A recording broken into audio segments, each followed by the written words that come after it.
Pentagon is fast-tracking the production of a bunker-busting bomb that packs a very big punch. It's called the massive ordinance penetrator, and it's designed to hit targets buried deep below ground. Except for nuclear weapons, it is the most powerful bomb in the Pentagon's arsenal.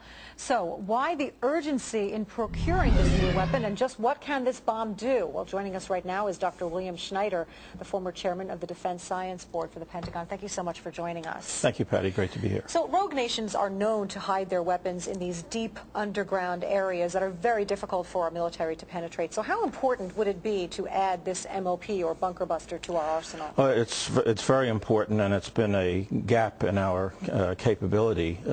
I served on a review panel about 10 years ago that looked into foreign ballistic missile developments, and we found that the North Koreans had constructed very deep tunnels and had been under construction for more than 13 years before we had found them. So we know that this practice of concealing clandestine activities in very deep and hard underground structures is very common. Yeah, and incidentally, just a short time ago, North Korea this morning launched 5 short-range missiles off of its east coast, and as we know, Iran is reported to have buried a uranium enrichment plant. Syria allegedly trying to build a nuclear reactor underground. And now we hear that Congress is speeding up the procurement process for this bunker buster. Do you believe that this is related to some of these or any of these individual developments? No, I don't believe it's related to any specific development, but recognizing that it's an important gap in our capability, there has been some urgency to procure it. The Defense Science Board had recommended in 2003 that procurement of these devices be accelerated, but I understand there were some delays in creating the suspension system that holds the munition in the bomb bay of an aircraft. This is a very big munition compared to others in our inventory. Yeah.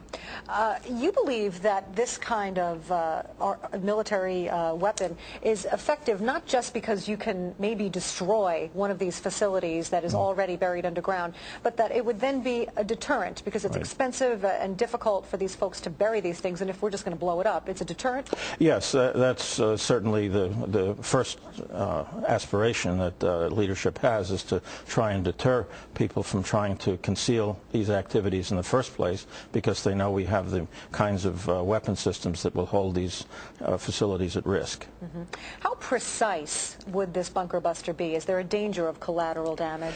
It's extraordinarily precise, and this is one of the interesting characteristics of this munition. There's been a number of technological advances in separate disciplines that have been brought together in this munition to make it especially effective. Advanced guidance has enabled the targets to be struck within a few meters of the few yards of the place where we know the target is.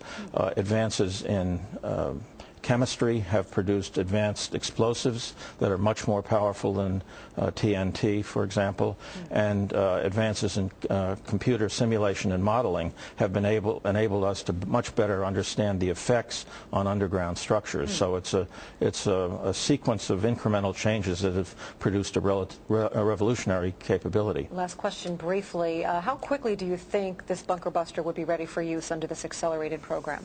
It should be ready this year. All right. Thank you so much, Dr. William Schneider, for joining us.